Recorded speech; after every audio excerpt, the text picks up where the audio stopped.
چین نے دوستی کا حق ادا کر دیا، پاکستان پر حملہ، چین پر حملہ تصور کیا جائے گا، چینی صدر کا پاکستان دشمنوں کو منہ توڑ جواب۔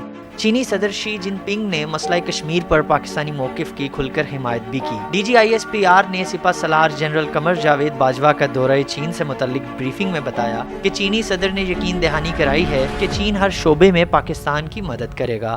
پاکستان پر حملہ، چین پر حملہ تصور کیا جائے گا، جب بھی پاکستان کو ضرورت پڑی چین خاموش نہیں رہے گا۔ انہوں نے کہا کہ چینی صدر نے یقین دہانی کراتے ہوئے کہا ہے کہ ہم پاکستان کے ساتھ طویل شراکت داری کا فروغ اور اس کی معیشت کو بہتر بنانا چاہتے ہیں۔ ترجمان پاک فوج کے مطابق شی جن پنگ نے کہا کہ پاکستان نے ماضی میں چین کی مدد کی، جس کا اعتراف کرتے ہیں۔ پاکستان میں سول اور عسکری قیادت مل کر کام کر رہی ہے۔ انہوں نے بتایا کہ وزیر اعظم نے چینی صدر کو صنعتیں پاکستان میں منتقل کرنے کے لیے کہا اور چین پر واضح کیا کہ ہمیں امداد نہیں چاہیے، جبکہ چین نے FATF میں بھی پاکستان کو تعاون کی یقین دہانی کرائی ہے۔